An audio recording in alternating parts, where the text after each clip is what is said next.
বাংলাদেশের নিকটবর্তী ইতিহাসে রাষ্ট্রপ্রধান পালিয়ে গিয়েছে এমন কোন ইতিহাস নিকটবর্তী ইতিহাসে নাই।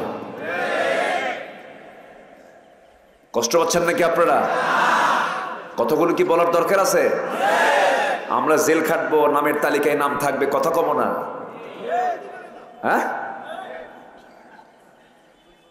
এখান থেকে সামান্য দূরে একটা মাহফিল ছিল আমির হামজার,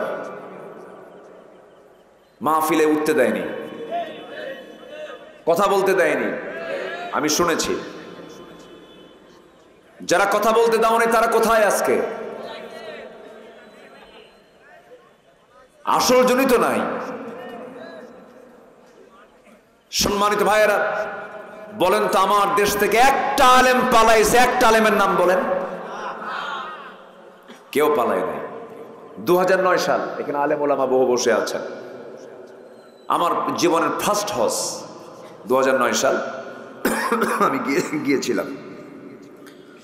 আল্লামা সাইদ রাহিমাহুল্লাহর শেষ হজ, উনি 2009 সালে ওনার শেষ হজটা তার হয়েছিল। এরপরে তো উনি গ্রেফতার হলেন। 2009 সালে উনি হজে গেলেন। ওনাকে বলা হলো, হুজুর দেশের ট্রাইব্যুনাল গঠন হচ্ছে, মামলা হচ্ছে, আপনি আসামি হবেন, আপনি কি জেলে ঢুকতেই হবে, উপায় নাই, আপনি দেশে থাকুন। সৌদি গভর্নমেন্ট আপনাকে, যেহেতু রয়্যাল গেস্ট হয়ে আপনি হজে আসছেন, রয়্যাল গেস্ট থেকে শুধু আসতে করে আপনাকে সৌদি আরব আপনাকে সিটিজেনশিপ দিয়ে দিবে, নাগরিকত্ব দিয়ে দিবে, আপনি থেকে যান এখানে।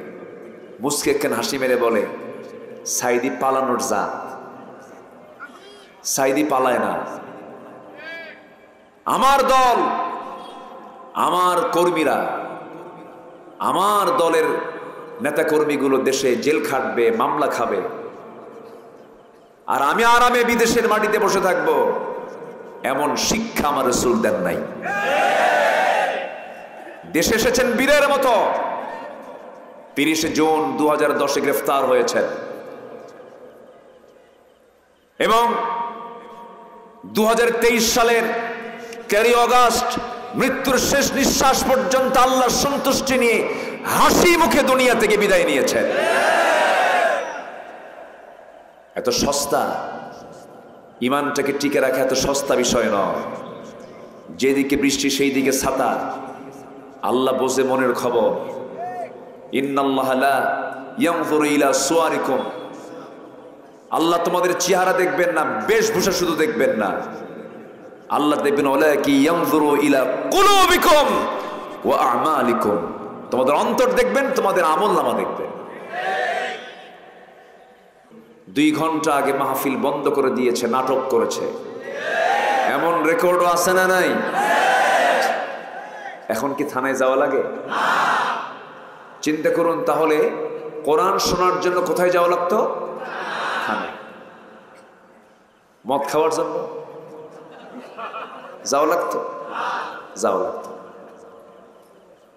সেই বন্দি দশা থেকে, সেই প্রতিকূল পরিবেশ থেকে, সেই জগদ্দল পাহাড় যিনি সরিয়ে দিয়েছেন এই জাতির মাথা থেকে, সেই মহান রবের শানে বলছি আলহামদুলিল্লাহ। চিৎকার মেরে বলছি আল্লাহুম্মা ইন্নী আসআলুকা আল হুদা ওয়াত তুকা ওয়াল আফাফা ওয়াল গিনা। সবাই বলি আল্লাহুম্মা লাকা আসলামতু ওয়া বিকা আমানতু ওয়া আলাইকা তাওয়াক্কালতু। সবাই বলি আল্লাহুম্মা আইন্নি আলা যিকরিকা ওয়া শুকরিকা ওয়া হুসনি ইবাদাতিকা ইবাদাতিকা। আমরা আল্লাহ তাআলার শুকর আদায় করে নিলাম। সম্মানিত হাজিরিন,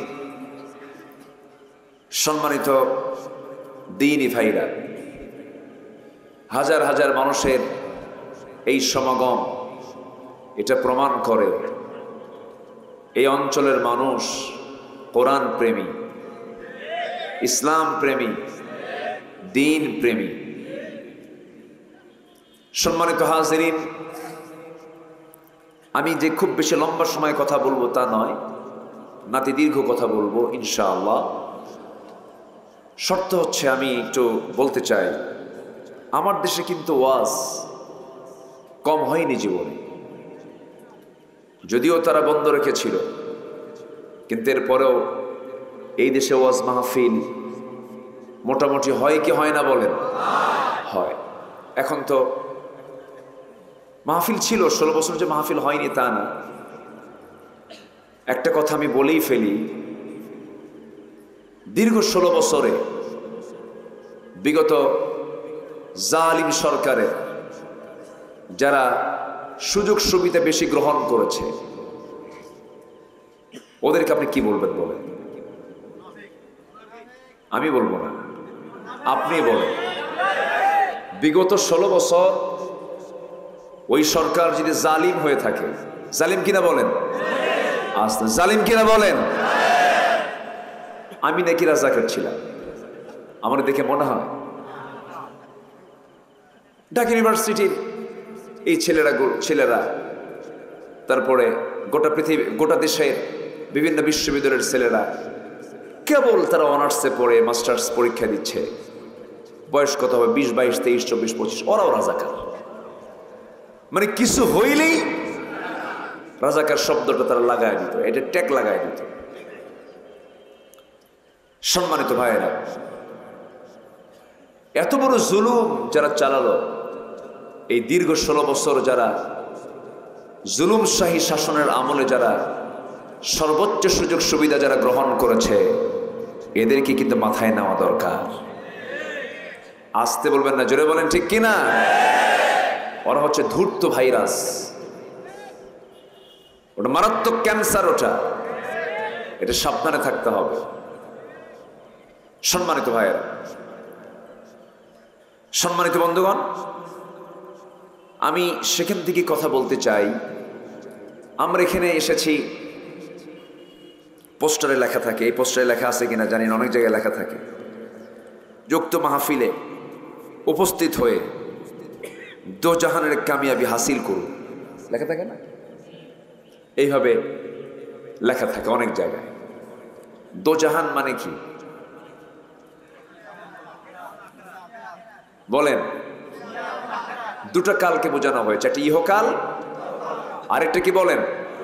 পরকাল। আমরা এখন কোথায়, কোন কালে আছি? কিন্তু আমরা বই শিখছি কাল কয় প্রকার বলেন? কয় প্রকার? বর্তমান না অতীত, বর্তমান, ভবিষ্যৎ। কিন্তু কোরআন বলে দিচ্ছে কাল কয় প্রকার? ওয়ালাল আখিরাতু খায়রুল লাকা মিনাল উলা। দুনিয়ার কালের চাইতে পরকালটাই হলো শ্রেষ্ঠ, অবশিষ্ট। বলি আল্লাহু আকবার। সেই পরকালে যে আমরা যাব, আল্লাহর কাছে ধারণা দিব, কত স্বপ্ন। আমেরিকা কেমনে যাওয়া যায়, ইউরোপে কেমনে যাওয়া যায়, অস্ট্রেলিয়াতে কেমনে যাওয়া যায়, কত স্বপ্ন মানুষের কল্পনায় আঁকতে থাকে। কিন্তু সেই স্বপ্নগুলোর মাঝে যদি মূল স্বপ্ন, মেইন স্বপ্ন যদি আঁকতো, আমি জান্নাতটা যাব কেমনে, আমার আখিরাতটা কেমনে ক্লিয়ার হবে, এই কনসেপ্ট যে বান্দার মধ্যে বদ্ধমূল হবে, সেই বান্দাই হবে আমার দেশের একজন ফার্স্ট ক্লাস নাগরিক। ঠিক কিনা? মানুষ ভালো হবে প্রশাসন দিয়ে নয়, মানুষ ভালো হবে কোন আইন কানুন দিয়ে মানুষকে ভালো করা সম্ভব নয়। মানুষের দিলের মধ্যে ঢুকায় দিতে হবে কার ভয়? আসতে বলবেন না, কার ভয়? আল্লাহর ভয়। সম্মানিত ভাইয়েরা, তো আমরা দুনিয়া চাই না আখিরাত চাই? ভালো করে বলবেন, দুনিয়া চাই না আখিরাত চাই? আখিরাত চাই। কিন্তু যারা বলেছিল ভিশন 2021 আবার সেখান থেকে এক্সটেন্ড করে তারা বলে ফেললো 2041, 2021 থেকে ঠেলে নিয়ে চলে গেছে কোথায়? কিন্তু এখন কোন সাল? হ্যাঁ, 24। তাহলে 24 আর 41 পেতে এখনো কত? 17 বছর। আর ছিল এলা কত বছর? 16 বছর। ফেরাউন বেঁচে ছিল 1600 বছর। ফেরাউন ছিল 1600 বছর, এরা ছিল 16 বছর। আচ্ছা, সংখ্যা মিলল কেমনে বুঝলাম না। সংখ্যা কিন্তু মিলে গেছে। সংখ্যা মিলছে না? সংখ্যা মিলছে। ওটা ছিল বিগ ফেরাউন এবং ম্যান ফেরাউন, আর এটা হচ্ছে মিনি ওমেন ফেরাউন। আসতে বলবেন না, জোরে বলুন ঠিক কিনা। আয়না ঘর বানিয়েছিল, আয়না ঘর। ওখানে কিন্তু আয়না নাই, নাম দিছে। আমি নিজে গিয়েছি, দেখেছি। দুজন ছিলেন বন্দি অবস্থায়, তাদের সঙ্গে কথা বলেছি। সাধারণ কোনো ব্যক্তি না তারা। এদেশের সেনা কর্মকর্তাদের ইতিহাসে বর্তমান সেনাবাহিনীরও তিনি শিক্ষক। ব্রিগেডিয়ার জেনারেল আব্দুল্লাহিল আমান আজমি, দীর্ঘ 8 বছর।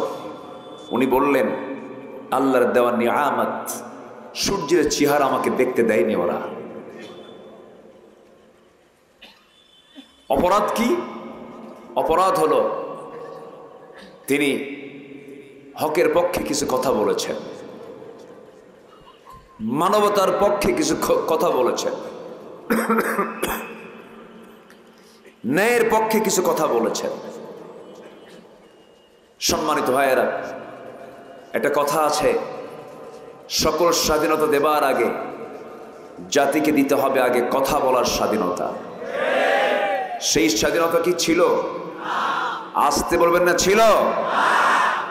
এই 16 বছরে জেলখানায় বেশি ছিল কারা বলেন তো? সব আলেমরা? সব আলেমরা না। যারা যারা যায় নাই তাদের যাওয়ার আর সম্ভাবনাও নাই। আর যাবেন কোন দিন? কোন দিন যাবেন আর আপনারা? এর চান্স তো ছেড়ে হারায় ফেলছেন আপনারা। এই চান্স তো আর নাই।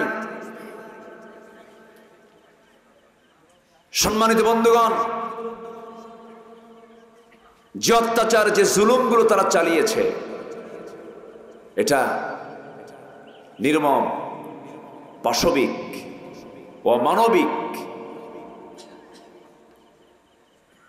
আমাকে 2018 সালে চট করে ধরে নিয়ে চলে গেল, জেলখানায় ঢুকালো। জেলখানায় ঢোকা মাত্রই দেখে এক বুড়া চাচা, 85 বছর বয়স, আমারে দেখি সালাম দিয়ে বলে, হুজুর আপনি ভিতরে ঢোকাতে আমি খুব খুশি হয়েছি। বললাম যে আপনি খুশি হবেন কেন? এটা কি খুশির জায়গা? বলতেছে, ওয়াজ শুনি দূর থেকে, মোসাফা করতে পারি না, কাছে একটু বসতেও পারি না। আল্লাহ কেমনে মিলাই দিল, আপনি একদম কাছাকাছি চলে আসছেন, খুব খুশি হয়েছে। তো বললাম, চাচা আপনার মামলা কি? বিস্ফোরক। বললাম, বিস্ফোরক আপনি বোঝেন? বাবা বিস্ফোরক তো বুঝি না,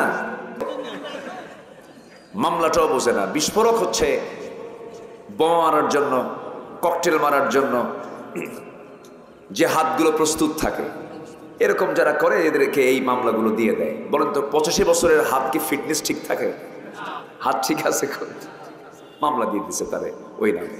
এই ক্যামেরাম্যান একটু দেখে শুনে কইরেন, খুব ডিস্টার্ব হচ্ছে না? আচ্ছা শোনেন, এই যারা রেকর্ড করতেছে, এখানে তো খুব কম সংখ্যক ক্যামেরাই আসছে, এরা যে রেকর্ড করতেছে, এই রেকর্ডগুলো আগামীকালকে গোটা পৃথিবীতে কোটি কোটি মানুষের কাছে চলে যাবে। তো সবই তো ঠিক, আবার এরকম করেন কেন?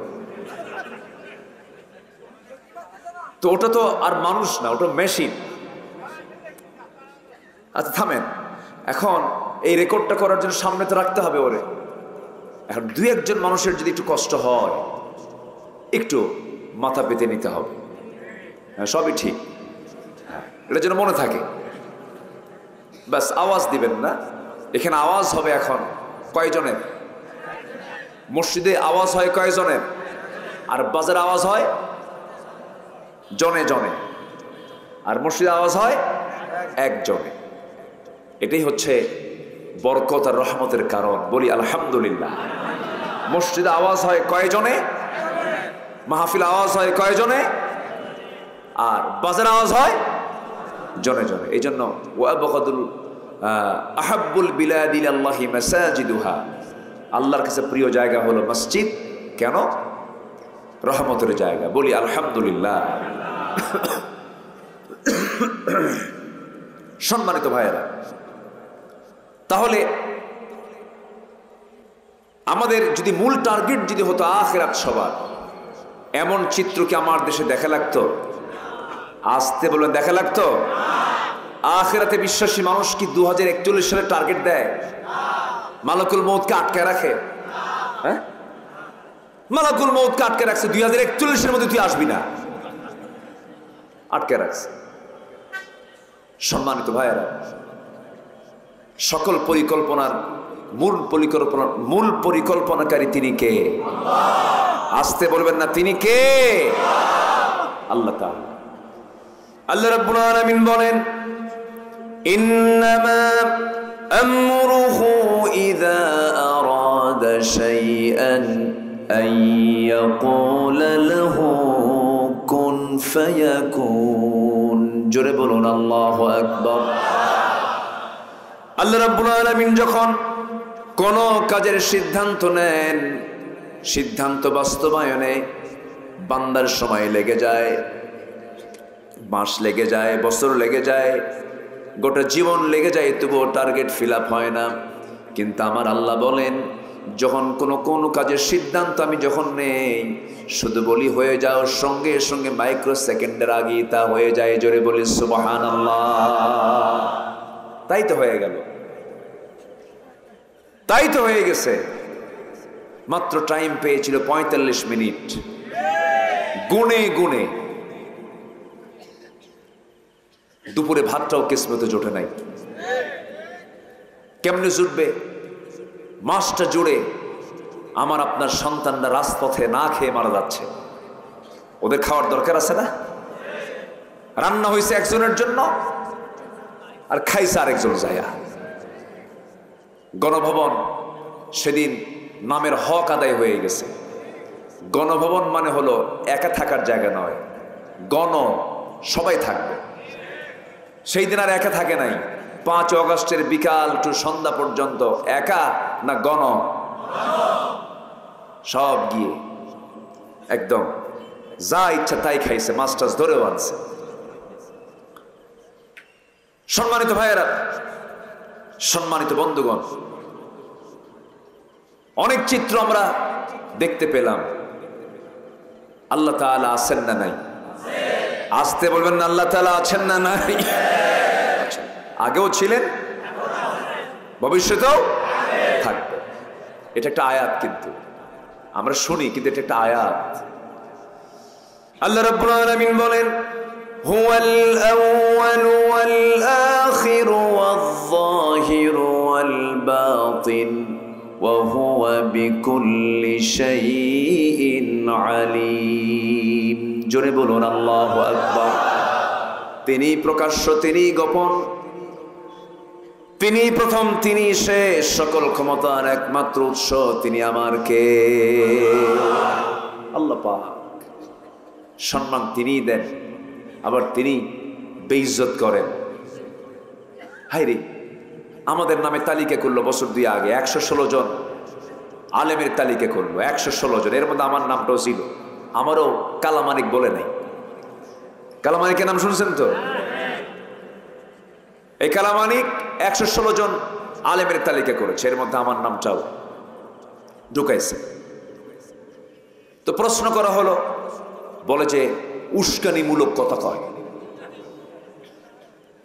নাশকতার সৃষ্টিকারী, বিভিন্ন ধরনের তুলে নামগুলো তালিকা করেছিল। দম্ভ ভরে বলেছিল, আমি নিজে সাইদির ফাঁসির রায় দিয়েছি, কত বড় জালিম হতে পারে চিন্তা করুন, কি তার নির্মম পরিহাস। পালানোর জন্য রাস্তা পায় নাই। সিলেটের মাটিতে গিয়ে কলার পাতায় শুয়ে আছে, দাড়ি ছিল না, দাড়িটাও রাখছে, দাড়ি বড় হয়ে গেছে। সিলেটবাসীকে আমি ধন্যবাদ জানাই, সিলেটবাসী তারে ধৈর্য মোটামুটি বিসি সাইজ করছে। বদমাইশ। আল্লাহ আছেন না নাই? ইতিহাস থেকে শিক্ষা নিন। আলেমরা কোনোদিন পালায় নাই। যাদেরকে রাজাকার বলে গালি দিয়েছে তারা কেউ পাকিস্তান যায় নাই, বরং যারা গালি দিয়েছে রাজাকার বলে তারাই সব ভারতে গিয়ে পালিয়ে বসে আছে।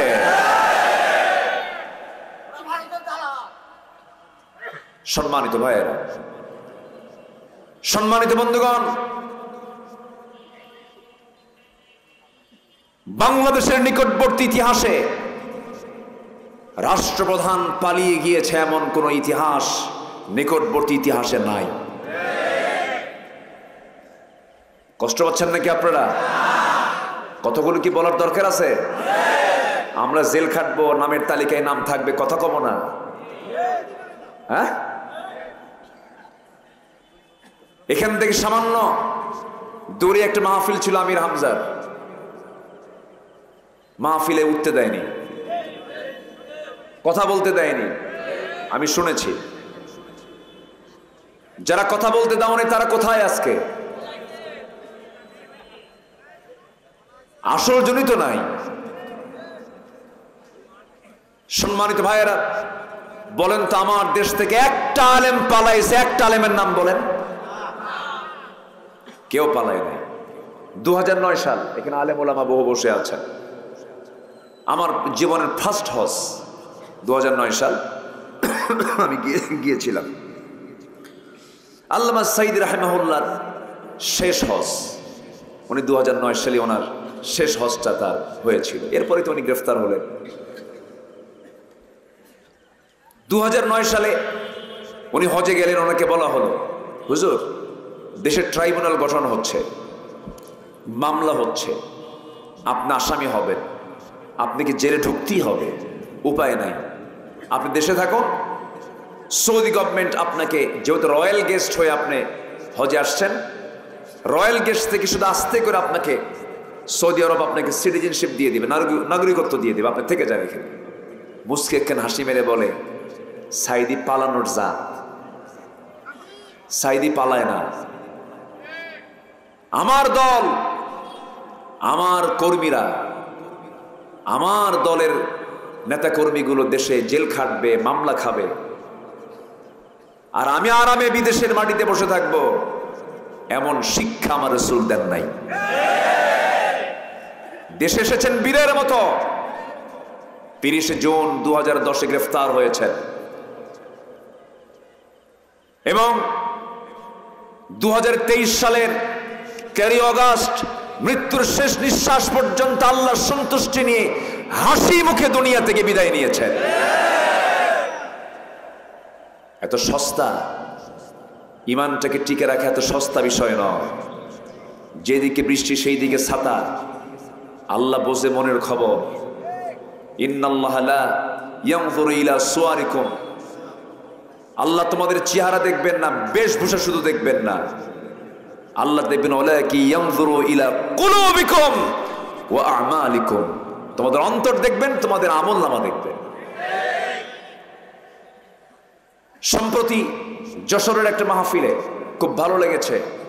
আমার শ্রদ্ধেয় ভাই আল্লামা মামুনুল হক হাফিজাহুল্লাহ, তিনি একটা কথা বলেছেন। আপনার আল্লামা সাইদিকে শুধু পাখি হিসেবে চেনেন কোরআনের না, উনি হচ্ছেন ইমামে আজম আবু হানিফার যোগ্য উত্তরসূরি। আবু হানিফা জেল কেটেছেন 8 বছর, বিষ প্রয়োগ করে তাকে হত্যা করা হয়েছে জেলখানার ভিতরেই। আল্লামা সাইদিকে 13 বছর বিনা কারণে জেলখানা আটকে রেখে পয়জনিং করে হসপিটালে নিয়ে তাকে হত্যা করা হয়েছে। তাফসীর মাহফিলের এই প্ল্যাটফর্ম থেকে মাহফিলের শুরুতেই সুস্পষ্ট জানান দিতে চাই, অবিলম্বে ওই মেডিকেল টিম সহ এই হত্যার পরিকল্পনাকারী যারা ছিল প্রত্যেকের তালিকা করে সবাইকে গ্রেফতার করা হোক, চূড়ান্তমূলক শাস্তি নিশ্চিত করা হোক। রাজি আছেন কারা কারা? হাত উঁচু করে দেখা।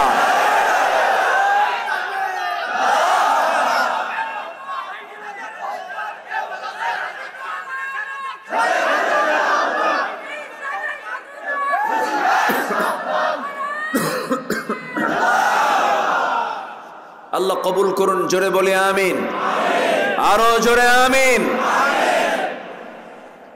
সম্মানিত ভাইয়েরা, আবার এমন আলেম আমার দেশে আছে, আল্লামা সাঈদীকে ফাঁসি দেওয়ার জন্য গণজাগরণ মঞ্চ গড়ে তুলেছিল শাহবাগে। সেখানে গিয়ে কিছু আল্লামা নামধারী ব্যক্তিরা সেই জায়গায় গিয়ে বলেছে, এই জায়গায় এসে আমি আমার জীবনের শ্রেষ্ঠ আমল করতে পেরেছি। যদি ভুল বুঝেন এখন আল্লাহর কাছে মাফ চান, নচেত জাতি ক্ষমা করবে না। ঠিক কিনা? ক্ষমা চান। কিছু কিছু ভুল তো বান্দার হয়েও যায়। সম্মানিত ভাইয়েরা, আসুন ধীরে ধীরে আমরা একটু আলোচনার দিকে যাই। অনেক আবেগ ছিল। এবছর এই অঞ্চলে আমার ফার্স্ট মাহফিল। আমার ভাইজান, আমার মুসল্লি, ঢাকায় একসঙ্গে নামাজ পড়ি আমরা। আমি পড়াই, উনি পড়েন, এই তো একই, তো কাজ তো একই। তো এসেছি আপনাদের এলাকায়। রাগ করেন নাই তো? রাগ করেন নাই তো? খুশি হয়েছেন তো? বলি আলহামদুলিল্লাহ। রাগ করা যাবে না, তবে শত্রুকে ক্ষমা করাও যাবে না। মুনাফিককে ক্ষমা করা যাবে না। মুনাফিককে ক্ষমা করলে পরে আপনি কোরআন বিরোধী হয়ে গেলেন। জাহিদিল কুফার ওয়াল মুনাফিকিন ওয়াগলুয আলাইহিম। মুনাফিকদের ব্যাপারে নরম না কঠোর? নরম না কঠোর? এরা যে কোনো মুহূর্তে চরিত্র পাল্টায় ফেলে। এদের ব্যাপারে আমরা সতর্ক থাকবো। জোরে বলি ইনশাআল্লাহ। একটু আমার দিকে তাকান। তাহলে আমরা দুনিয়া চাই না আখিরাত চাই? দুনিয়া না আখিরাত? কিন্তু কোরআনে আল্লাহ তাআলা আগে চাইতে বলছে কি, দুনিয়া না আখিরাত? ভালো করে কর। আখিরাত না দুনিয়া? হ্যাঁ, দুটেই বলো।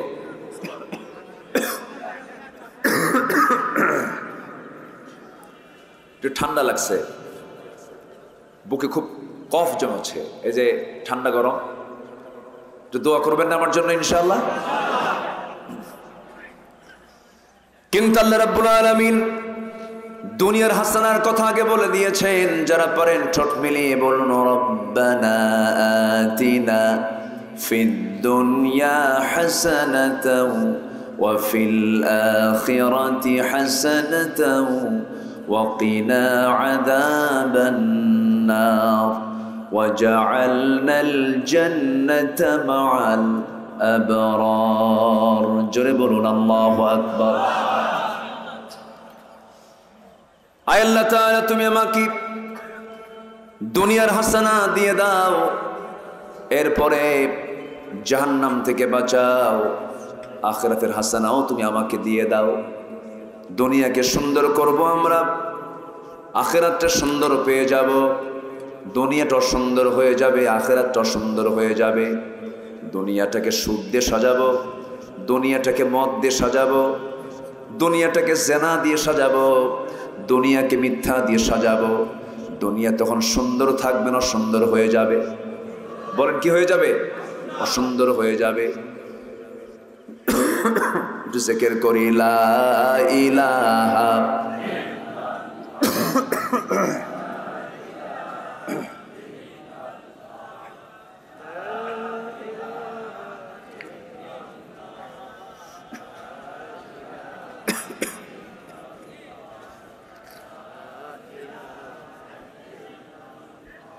আরো জোরে লা ইলাহা, আরো জোরে লা ইলাহা, লা ইলাহা ইল্লাল্লাহু মুহাম্মাদুর রাসূলুল্লাহ সাল্লাল্লাহু আলাইহি ওয়াসাল্লাম। দুনিয়াকে আমরা সুন্দর করে সাজায় নেব, আখিরাতটাও সুন্দর হয়ে যাবে। দুনিয়া জেনার জায়গা নয়, দুনিয়া মদ্যপানের জায়গা নয়, দুনিয়া সুদ খাওয়ার জায়গা নয়।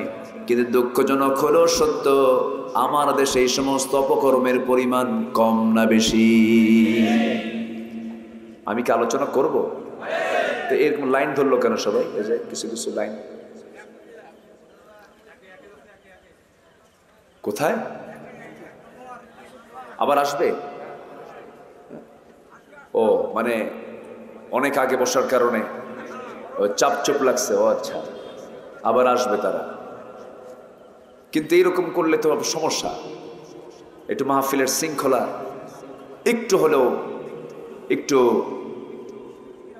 হ্যাঁ দেখতে একটু বেমানান হয়। আমরা চেষ্টা করব শেষ অবধি দোয়া পর্যন্ত একটু কষ্ট করে থাকবো। জোরে বলি ইনশাআল্লাহ, আরো জোরে বলি ইনশাআল্লাহ। তাহলে দুনিয়াকে সুন্দর করতে গেলে হারাম কাজ দিয়ে সুন্দর হবে না হালাল কাজ দিয়ে সুন্দর হবে? হালাল কাজ দিয়ে। আচ্ছা, হারাম খাবারের পরিমাণ বেশি না হালাল খাবারের পরিমাণ বেশি? হ্যাঁ, কি বললো? হালাল খাদ্য বেশি না হারাম খাদ্য বেশি? হালালই বেশি। হুররিমাত আলাইকুমুল মাইতাতা ওয়াদ-দামা ওয়া লাহমাল খিনজির। হারামের তালিকা কিন্তু খুব একটা লম্বা না, কম। কিন্তু যে শুয়োরের মাংসের কাছে যে শীত হয়ে পড়ে আছে কিনা বলেন? আল্লাহ বলতেছে তুই আঙ্গুর খা, আঙ্গুর খেতে কোনো সমস্যা নাই। কিন্তু বান্দা কি করে জানেন? আঙ্গুরটা পচায়া বাঁশি বানায়া মদ করে খায়। অর্থাৎ যে মাটিতে বসে আছেন, এই মাটিতে যদি পানি ফেলা হয় কি হয়ে যায়? কাদা হয়ে যায়। এই কাদা মাটি যদি আপনার মুখে মারা হয়, আপনি কি মরে যাবেন? না। কিন্তু এই কাদাকে যদি আবার ব্রিক ফিল্ডে নিয়ে ইট ভাটায় নিয়ে পোড়ায়া যদি আপনার মুখে মারা হয়, রক্তাক্ত হয়ে যাবেন, মরে যাবেন। Just process. আল্লাহ বলছেন আমি তোমার জন্য আঙ্গুর দিয়েছি, পান করো, কিন্তু এটাকে প্রসেস করো না, এটাকে পচায়ও না। ওয়ান্তুম সুকারা ইন্নামাল খামরু ওয়াল মাইসিরু ওয়াল আনসাব ওয়াল আজলামু রিজসুম মিন আমালিশ শয়তান। এগুলো সব শয়তানের কাজ। এগুলো খাওয়া যাবে না, এগুলো পান করা যাবে না, এগুলো হচ্ছে হারাম। তিনটা W, war, women and wine. War মানে যুদ্ধ, ওমেন মানে নারী, আর ওয়াইন মানে হচ্ছে মদ। এই তিনটা নারী নিয়ে আজ পৃথিবীর অধিকাংশ দেশগুলো ব্যস্ত হয়ে পড়েছে, ঠিক কিনা বলেন? এই তিন বিষয় কিনেই আরবের সেই আইয়ামে জাহালিয়াতের সেই কোরাইশরা অসভ্য বর্বর যুগেও এই তিনটা জিনিসকে নিয়ে তারা ব্যস্ত ছিল। তাহলে আগে ছিল হলো ওল্ড জাহেলিয়াত, এখন হলো নিউ জাহেলিয়াত। আগের যুগে মেয়ের সন্তান হলে জীবন্ত পুঁতে মারত, আর এখন মেয়ের সন্তান পৃথিবীতে আসতেই দেয় না। কি আমার কথা কি বুঝতেছেন আপনারা?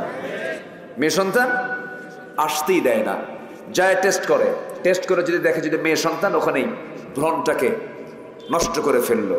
তাহলে এটা কি ছোটখাটো অপরাধ না অনেক বড় অপরাধ? এগুলো অপরাধ তো আমার দেশে নাই। আসতে বলবেন না, আছে না নাই? তাহলে তারা করতে এক ভাবে, এবার হয়ে এখন এখন বর্তমান পৃথিবীতে হয়ে গেছে হচ্ছে আপডেট ভার্সন, মানে আলাদা হবে এই প্রসেসগুলো হচ্ছে। বরঞ্চ আইয়ামে জাহেলিয়াতকেও হার মেনে দিয়েছে আজকের পৃথিবী। আমরা ইতিহাসে কোথাও পাইনি, যারা ইতিহাসের ছাত্র ছিলেন কেউ দেখাতে পারবেন না, কেউ দেখাতে পারবেন না যে আরবের ওই বর্বর যুগের মানুষগুলো 3.5 বছরের কোনো শিশুকে ধর্ষণ করেছে। এটা পাবেন না, নাই। মরা লাশ কবর থেকে তুলে ধর্ষণ করা হয়েছে, লাশটাকে মর্গে রাখা হয়েছে, মর্গে রাখা লাশের উপরে জেনা করা হয়েছে, ধর্ষণ করা হয়েছে। এমন চিত্র, এমন ইতিহাসকে আমরা কোনো ইতিহাসে পাইছি? পাই নাই। তাহলে এই চিত্র কেন? এই চিত্র চিত্রায়িত হওয়ার মূল কারণ হলো গোটা জাতি আজকে এই কোরআন থেকে কাছে না দূরে?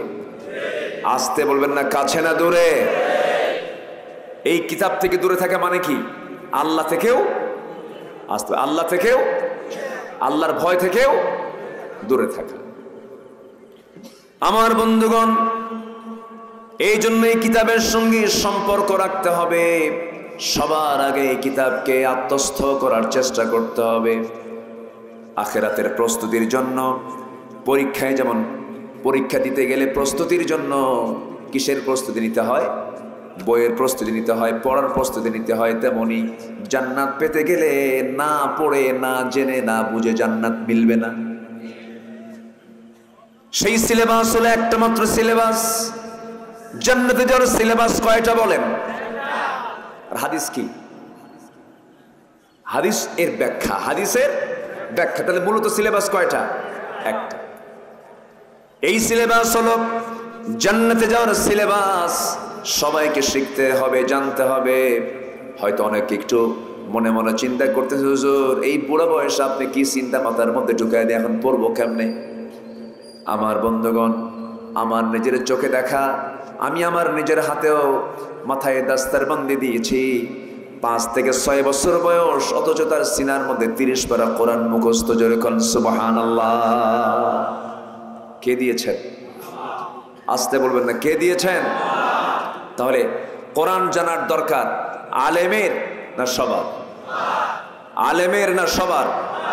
হাফেজের না সবার? সবার। কোরআন সবাইকে শিখতে হবে। কোরআনের মাহফিলে এটা আমার 1 নম্বর আহ্বান, আমরা শিখে নেব কোরআন। জোরে বলে ইনশাআল্লাহ।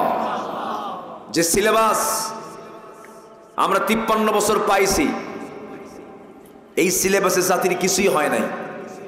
তার বড় প্রমাণ হলো পদ্মা সেতুর মতো একটা বিশাল বড় সেতু উদ্বোধন হলো। সে উদ্বোধনী তেলাওয়াতে এমন তেলাওয়াত করছে, শয়তান অসন্তুষ্ট। শুনছেন কিনা জানি না, মনে আছে কিনা আপনাদের? সূরা রহমান তেলাওয়াত করছিল পদ্মা সেতুর উদ্বোধনে। এমন তেলাওয়াত, ওই তেলাওয়াত শুনে কোরআন তো রহমত দেবে না, কোরআন ওর উপর আরো গজব চাবে। রুব্বা কারিন লিল কোরআনি ওয়াল কোরআনু ইয়ালআনুহু। তাহলে দশা কেন হলো? অথচ যে তেলাওয়াত করেছে সে একজন বিসিএস ক্যাডার। ওরা চেয়েছিল কোনো আলেমকে দিয়ে তেলাওয়াত করাবে না। বোঝেন নাই? দেশে, আমার দেশে কি হাফেজের সংখ্যা কম? এটা কি সরকারি উদ্যোগ না জনগণের উদ্যোগ? ভালো করে বলবেন কিন্তু। এই দেশের হিফজ মাদ্রাসা, এই দেশের কওমি মাদ্রাসাগুলো এবং ব্যক্তিগত উদ্যোগে কিছু প্রাইভেট মাদ্রাসাগুলো, মসজিদগুলো সরকারি টাকায় চলে না জনগণের টাকায় চলে? দোয়া করেন আল্লাহ যেন এমন একটা পরিবেশ দিয়ে দেন, এইরকম ওয়াজ মাহফিল, মসজিদ, মাদ্রাসা জনগণ থেকে টাকা যেন না নিয়ে নাও লাগে, সরকার থেকে যেন সব এগুলো ব্যবস্থা হয়ে যায়। এমন একটা পরিবেশ আসুক। সবাইকে আপনারা চান না? সবাই চান না? আপনারা সবাই চান না? আল্লাহ কবুল করুন, জোরে বলে আমিন। সম্মানিত ভাইয়েরা, এখন সে যুগের মানুষ কত ভয়ঙ্কর ছিল, আমরাও ভয়ঙ্কর কম নই। ছোট্ট একটি ইতিহাস আমার মনে পড়লো। মাহফিলে কি মা বোনরা আসছে? আছে তো না? মায়েরা আছে তো? বসার ব্যবস্থা করেন না মাদের? আচ্ছা, মাদেরও কোরআন শোনার, কোরআন বোঝার কিন্তু একটা পরিবেশ তৈরি করে দেওয়া উচিত। পর্দার নিয়ম রক্ষা করে মেয়েদের কোরআন শোনার দরকারও আছে না নাই বলেন তো? আচ্ছা, আমার নবীজি কিন্তু বয়ান করেছেন, ইয়া মা'আশারান নিসা, হে নারী সমাজ, তাসাদ্দাকনা, বেশি করে দান করো, ফাইন্নী উরিতুকুন্না, আমাকে দেখানো হয়েছে। তখন মহিলার ভিতর থেকে আবার পাল্টা প্রশ্ন করছেন, কেন ইয়া রাসূলুল্লাহ? এটার জবাবটা আমাদের একটু জানিয়ে দেন। আমার রাসূলও মেয়েদেরকে লক্ষ্য করে, নারী সমাজকে লক্ষ্য করে তিনি বয়ান করেছেন। এমন হাদিস আছে না নাই? আচ্ছা, সম্মানিত ভাইয়েরা, তো আমি ছোট্ট একটা ইতিহাস আমার মনে পড়ল। আমার নবীজির জন্মের আগের একটা ঘটনা। আমার নবীজির জন্মের পরের কিছু ঘটনা। আমার নবীর কাছে এক সাহাবী এসে হাউমাউ করে হঠাৎ করে কান্দে, কিন্তু কিচ্ছু বলে না। আমার রাসূল বলছেন, সাহাবী তুমি কি ইসলাম কবুল করে ভুল করছো নাকি? এত কান্দো কেন, কিছু বলো না। সাহাবী বলছে, হুজুর ইসলাম তো কবুল করলাম ঠিক আছে, কিন্তু আমার কাছে মনে হচ্ছে আপনি বলেছেন আমার সব গুনাহ মাফ হয়ে গেছে, কিন্তু আমার মনে হয় একটা গুনাহ আমার মাফ হয় নাই। কি গুনাহ মাফ হয় নাই বলো, তুমি আমাকে একটু খুলে বলো। সুশ্রী চেহারার, সুন্দর চেহারার সেই সাহাবী আমার নবীর সামনে হাঁটু দুটো গেড়ে দিয়া কাদা কাদা কণ্ঠে আর কাঁপতেছেন, কাপা কাপা কণ্ঠে বলছেন, ইয়া রাসূলুল্লাহ, আল্লাহর কসম করে বলি শিরকিয়াতের কারণে বড় একটা অপরাধ আমি করে ফেলেছি। আমি আমার নিজ হাতে আমি আমার কন্যা সন্তানকে আমি নিজের হাতে খুন করেছি। আমার মনে হয় আল্লাহ তাআলা আমার এই গুনাহটা মাফ করবেন না। আমার নবীজি বললেন, শুনেছি বহু, কিন্তু তোমার সামনে থেকে আজকে আমি এটা শুনতে চাই। আমার নবীজি শুধু বলতেন না, তিনি শুনতেন, শুনতেন আবার বলতেন, বলতেন মানুষকে বলার সুযোগও দিতেন। আমাদের সমাজে কিছু লোক আছে শুধু কয়, বলার কোনো চান্স নাই। এরকম কিছু লোক আছে না? আছে। তো এই সাহাবী এক পর্যায়ে বলেই ফেললেন। আমার নবীজি বলতেছেন, সাহাবী কেমন করে কি হলো বলো? বলছে, ইয়া রাসূলুল্লাহ, পেটের সন্তান 6 মাস, বউটা তার বাবার বাড়িতে চলে গেল, পাঠায়া দিলাম। যাওয়ার আগ দিয়ে শুধু একটা কথাই বলে দিলাম, শোনো, চলে যাচ্ছ, সন্তান ডেলিভারি তোমার চোখের সামনে হয়ে যাবে। আমি তোমাকে ফরমান জারি করে দিলাম, ছেলে হলে উঠায় নিয়ে আসবা, মেয়ে হলে পরে তুমি তোমার যখন ডেলিভারির সময় হয়ে যাবে গর্তের কিনারায় বসে থাকবে। সন্তান যদি জীবিত হয় দেখে নেবে, লিঙ্গ নির্ধারণ করবে ছেলে না মেয়ে। মেয়ে হলে পরে জীবন্ত পুঁতে গর্তের মধ্যে ফেলে আসবে, পাথর চাপা দিয়ে শেষ করবে। কিন্তু হুজুর আমার চক্ষু আড়াল করে আমার স্ত্রীর মধ্যে মায়া হয়েছিল। মেয়ের সন্তান হওয়ার পরেও মায়া দয়ার কারণে সন্তানটাকে আমার চোখের আড়ালে আমাকে মিথ্যা কথা বলে সন্তানটাকে ধীরে ধীরে বড় করতে লাগলো। 6 বছর পূর্ণ হয়ে গেছে, কোনোদিন আমি তাকে দেখি নাই, সে আমাকে দেখে নাই। চট করে আমার সামনে একদিন দেখি আমার মতো হাতের নখ, আমার মতো চোখ, আমার মতো কপাল। আমার সন্দেহ লেগে গেল, চট করে হাতটা চেপে ধরে বউয়ের সামনে গিয়ে দাঁড়ায় বললাম, সত্যি করে বলো তো। বউটা কান্দে আর বলে, স্বামী আমার, আপনার সম্পদ আমি কেমন করে আল করবো? সন্তানটা আমাদের ঔরসের সন্তান। কিচ্ছু বললাম না, আমি ভিলেন হয়ে গেলাম, আমি বড় একজন খুনি হয়ে গেলাম। হুজুর অভিনয় করে করে নানির বাড়ির কথা বলে মেয়েটাকে সাজগোজ করে নিয়ে তার মার কাছ থেকে নিয়ে চলে গেলাম ফুসলায়া। জঙ্গল পার হয়ে গর্ত খনন করব, কোদাল নিয়ে গর্ত খনন করা শুরু করেছি দুপুরবেলা। মেয়েটার মুখ ছোট হয়ে গেল, বলছে, আব্বা তুমি এই জায়গায় গর্ত খনন কেন করো? তুমি কি আমাকে নানির বাড়ি নিয়ে যাবা না? কিচ্ছু বললাম না। অভিনয় করে করে গর্ত খনন শেষ হয়ে গেল। আমার মেয়েটা দেখলাম আমি যখন কোদাল দিয়ে যখন গর্ত খনন করি, গামছা দিয়ে আমার গোটা দেহের সমস্ত ঘামগুলো ঝরে সুন্দর করে মুছে মুছে দিচ্ছে। চোখ কচি কচি নখ দিয়া মুখের মধ্যে দাড়ির মধ্যে নখ ঢুকায়া বালুগুলো সাফ সাফ করে দিচ্ছে। আমি কিচ্ছু বলতে পারলাম না। শিরকিয়াতের কারণে গর্ত খনন যখন শেষ হয়ে গেল, মেয়েটাকে বললাম, মা দেখো তো, উকি মেরে দেখো তো গর্ত খনন কেমন হয়েছে। আমার মেয়েটা একটা মুচকি হাসি মারছে। হুজুর এই কথা আমি বারবার চিন্তা করেও ভুলতে পারি না। যখন গর্তটাকে উকি মেরে যখন দেখতে লাগলো, পিছন দিকে চলে আসলাম, এমন জোরে ধাক্কা মারলাম, এক ধাক্কায় গর্তের মধ্যে গিয়ে পড়ে গেল উপর হয়ে। চিত হয়ে দুটো হাত এক জায়গায় করে বলছে, বাবা বুঝতে পেরেছি আমার মার কথাটা সত্য হয়ে গেছে, তুমি আজকে আমাকে মেরে ফেলার জন্য নিয়ে আসছো। আমি মেয়ে হয়ে জন্মগ্রহণ করেছি। আব্বা তোমার কাছে করজোরে মিনতি জানাই, আল্লাহর কসম করে বলি, তোমার কাছে আমি প্রাণ ভিক্ষা চাচ্ছি, একটা বারের জন্য জীবন ভিক্ষা দিয়ে দাও। জীবনে ভিক্ষা করে খাবো, কিন্তু তোমার সামনে আমি মুখ দেখাবো না। এতবার বললাম, কি দিল পরিমাণ চুল পরিমাণ কোনো মোহাব্বত জাগ্রত হলো না। হাতের মধ্যে পাথর নিয়ে আসলাম, পাথরটা দিয়ে তার বুক বরাবর মেরে দিলাম, ফিঙ্কি দিয়ে রক্ত বের হয়ে গেল। মাটি চাপা দিয়া, বাঁশ চাপা দিয়া, মাটি চাপা দিয়া, বালু চাপা দিয়া, পাথর চাপা দিয়া জনমের মতো আমি আমার নিজেদের সন্তানকে খুন করে আসলাম। হুজুর, ইয়া রাসূলুল্লাহ, কি আমি দিন গ্রহণ করেছি, কিন্তু এত বড় অপরাধ আমি করলাম, আল্লাহ বুঝে আমার এই অপরাধটা মাফ করবেন না? আমার রাসূল সঙ্গে সঙ্গে বলছেন, ও আমার প্রিয় সাহাবী, তুই যে কাজটা করেছিস, নির্মম কাজ করেছিস, পাষাণমূলক কাজ করেছিস, বিশাল বড় হৃদয়হীন কাজ করেছিস, কিন্তু ঈমান তেমন একটা বিষয়ের নাম, ঈমান আনার সঙ্গে সঙ্গে তোর সমস্ত পূর্বের সকল গুনাহ আল্লাহ রাব্বুল আলামিন মাফ করে দিয়েছে। জোরে বলি সুবহানাল্লাহ, আরো জোরে বলি সুবহানাল্লাহ। ঈমানের দাম আছে না নাই বলেন? আসতে বলবেন, না আছে না নাই?